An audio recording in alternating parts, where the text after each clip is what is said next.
Hello नमस्कार दोस्तों, आज हम फिर लेके आए हैं आपके लिए एक नई वीडियो। खूनी कुआं। सीमा गर्मियों की छुट्टियों में अपनी नानी के गांव आई थी।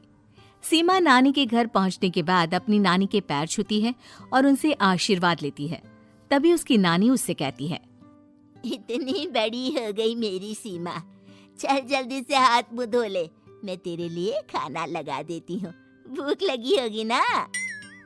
हाँ नानी, भूख तो लग रही है मुझे, आपके हाथ के बने हुए पीले दाल और चावल खाने की। कितना टाइम हो गया है मुझे आपके हाथ का बना हुआ दाल चावल खाए हुए। तू तो नौकरी में व्यस्त थी, तो तुझे कहाँ से टाइम मिलेगा अपनी नानी के लिए? और जब इतने टाइम बाद आई है तो ज्यादा टाइम के लिए रुक कर जाएगी तू। हाँ नानी, इस बार पूरे 2 महीने के लिए आई हूँ। सीमा की नानी अंदर जाकर उसके लिए खाना बनाने लगती है। सीमा कमरे में अकेली होती है, तभी उसे किसी औरत के रोने की आवाज सुनाई देती है। वो कभी खिड़की से बाहर झांकती है तो कभी दरवाजे से बाहर झांकती है। उसे समझ में नहीं आ रहा होता है कि आखिर रो कौन रहा है। तभी नानी खाना लेकर आ जाती है। वो अपनी नानी से कहती है, नानी, कोई औरत रो रही है क्या? मैं जब से यहाँ आई हूँ तब से मुझे यहाँ किसी औरत की रोने की आवाज आ रही है। हे भगवान, कहीं ये वही तो नहीं? बोलो ना नानी। अरे कोई नहीं रो रहा, ये तेरे मन का वहम है। और तू ना अब खाना खा ले, ज्यादा यहाँ वहाँ की बातों में ध्यान मत दिया कर। जल्दी से खाना खा और फिर मेरे साथ आ जा मेरे कमरे में, दोनों बैठकर खूब सारी बातें करेंगे। ऐसे ही अगले दिन सीमा अपनी नानी के साथ गांव के बाजार जा रही होती है। उसी रास्ते में फिर से किसी औरत के रोने की आवाज आती है। वो अपनी नानी से कहती है, अरे नानी, क्या सच में तुम्हें अभी भी किसी औरत के रोने की आवाज नहीं सुनाई दे रही? मुझे किसी औरत की बहुत बुरी तरीके से रोने और चीखने की आवाजें आ रही हैं। मैं बहुत परेशान हूँ नानी, आखिर ये कौन है? मुझे लगता है कि सीमा को शहर भेज देना चाहिए, यहाँ रहना उसके लिए ठीक नहीं। नानी बोलो ना, आप चुप क्यों हो जाते हो? सीमा, तू घर चल, मुझे तुझसे बहुत जरूरी बात करनी है। नानी सीमा को घर ले आती है और सीमा से कहती है, सीमा, कल सुबह तू शहर वापस चली जाएगी। अरे अचानक? आखिर क्या बात है नानी, आप मुझे ऐसे जाने को क्यों कह रही हो? मैं बस जो कह रही हूँ उस पर ध्यान दे। तू कल सुबह यहाँ से चली जाएगी, और ये बात मैं कोई मजाक में नहीं बोल रही। तू कल जाएगी तो मतलब जाएगी। अरे नानी, चली जाऊंगी मैं, ठीक है, पर आखिर बात क्या है ये तो बता दो। मम्मी से कोई बात हुई है या फिर मुझसे कोई गलती हुई है जो तुम मुझे अचानक से जाने के लिए बोल रही हो? देख सीमा, रात बहुत हो चुकी है और मुझे इस बारे में कोई बात नहीं करनी। चल, अब चल के मेरे साथ सो जा। सुबह की बस पकड़कर तुझे शहर भी तो जाना है। सीमा को अपनी नानी का ऐसा व्यवहार देखकर बहुत ही अजीब लगता है। उसे कुछ समझ में नहीं आ रहा होता है कि आखिर उसकी नानी उसे अचानक से गांव छोड़कर जाने के लिए क्यों कह रही है। ये सारी बातें सोचते सोचते सीमा की आंख लग जाती है और वो अपनी नानी के साथ सो जाती है। ऐसे ही आधी रात को सीमा को फिर से किसी औरत की रोने की आवाज सुनाई देती है।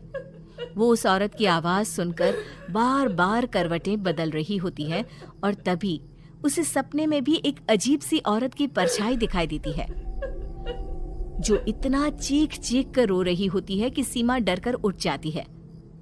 वो पूरे पसीने पसीने हो रही होती है। वो अपने आसपास देखती है तो घर में बिल्कुल शांति का माहौल होता है। सीमा घबरा जाती है। वो अपनी नानी को जगाने की कोशिश करती है, मगर उसकी नानी नहीं जगती।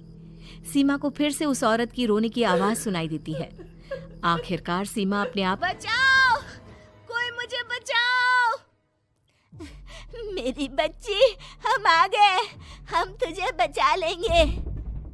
नानी, मुझे यहाँ बहुत डर लग रहा है। यहाँ इंसान की कटी हुई मुंडिया, हाथ, पैर और कंकाल है। लग रहा है। आप सब मेरी मदद कीजिए, नहीं तो ये खूनी कुआं मेरी बच्ची को भी खा जाएगा। अरे मुझे तो ये समझ में नहीं आ रहा कि आखिर इस खूनी कुएं को खोला किसने। सालों पहले इसको इतनी मुश्किलों के बाद तांत्रिक बाबा ने बंद किया था। अरे पूरा गांव खूनी कुएं के बारे में अच्छे से जानता है, तो कोई भी जानबूझकर तो ऐसा करेगा नहीं। मतलब किसी ने अनजाने में इसे खोल दिया है भैया। सीमा को इस बारे में मालूम नहीं था, और जब से वो यहाँ आई थी तभी से उसे किसी औरत के रोने की आवाज़ें भी सुनाई दे रही थी। कहीं सीमा ने ही तो उसे नहीं खोला। अगर ऐसा है तो फिर सीमा का बचना बहुत मुश्किल है।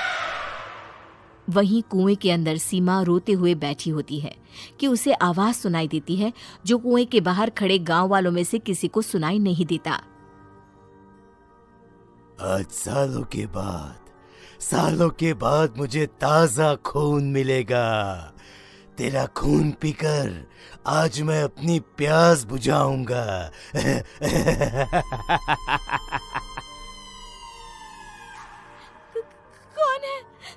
कौन है? मत मारो प्लीज, मुझे जाने दो प्लीज। मैंने किसी का क्या बिगाड़ा है? वो तुझे मरने के बाद पता चल ही जाएगा। जितने में गांव वाले और सीमा की नानी कुछ सोच पाते, उतने में उन्हें सीमा के चिल्लाने की आवाज आती है और अगले ही पल सब शांत हो जाता है। क्या हुआ? सीमा, मेरी बेटी। माफ करना बहन, लेकिन अब सीमा वापस नहीं आएगी। हमें एक बार फिर से कुएं को बंद करना होगा। गांव वाले तभी तांत्रिक को बुलाकर लाते हैं। एक बार फिर अपनी शक्ति से तांत्रिक बाबा उस कुएं को हमेशा हमेशा के लिए बंद कर देते हैं और वहाँ एक बोर्ड लगा दिया जाता है तो इस वीडियो को जरूर शेयर करें और हाँ, इस चैनल को भी सब्सक्राइब करना ना भूलें।